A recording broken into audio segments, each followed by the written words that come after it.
Militaries have often pushed the boundaries of technology in their desire to develop faster, more accurate, and more lethal weaponry. Yet the way we hurtle projectiles into targets has actually changed little since bows were supplanted by guns and cannons.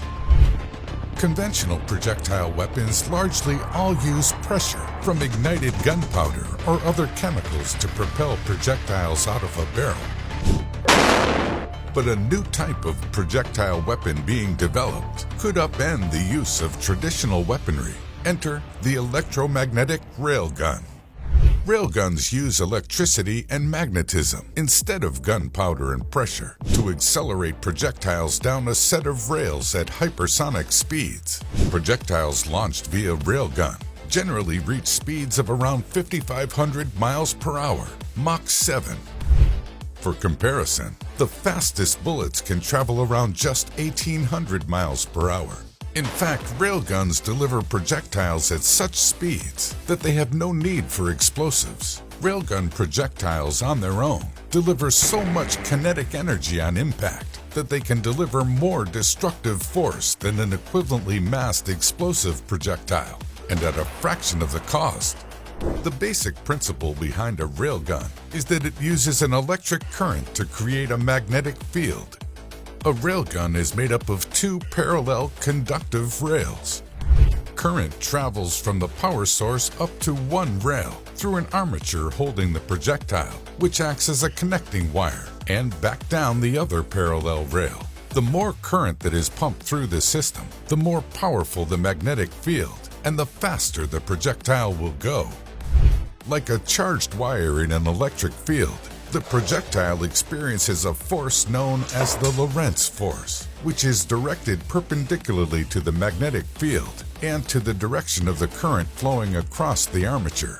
By directing the net magnetic field between the rails vertically, the projectile can be sent hurtling at stunning speeds.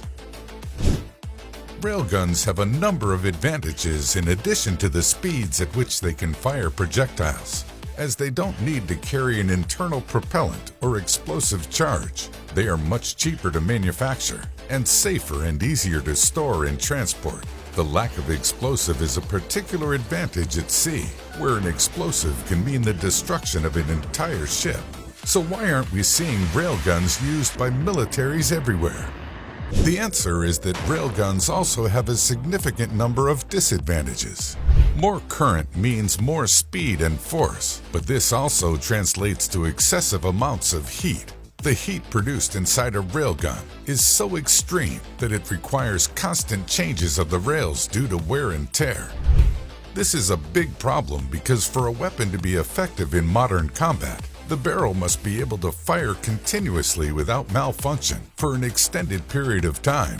While many types of heavy artillery can fire up to 600 times before needing repairs, railguns can only fire a handful of times. Railguns also require an enormous amount of space. This makes them difficult to install on all but the largest vehicles.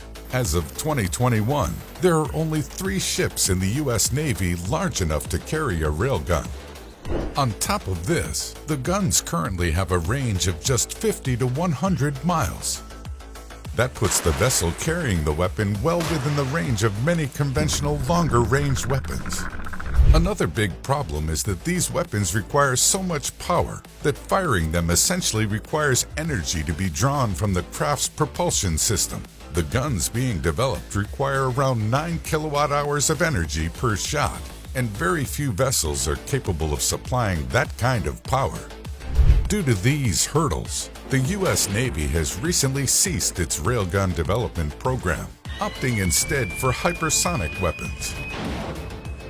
Others are still working on the technology, and in the future, advances like supercapacitors could help with some of the issues. Railguns have also been proposed as a way to launch cargo into space. Who knows? In the future, we may see railguns given new and even non-lethal uses.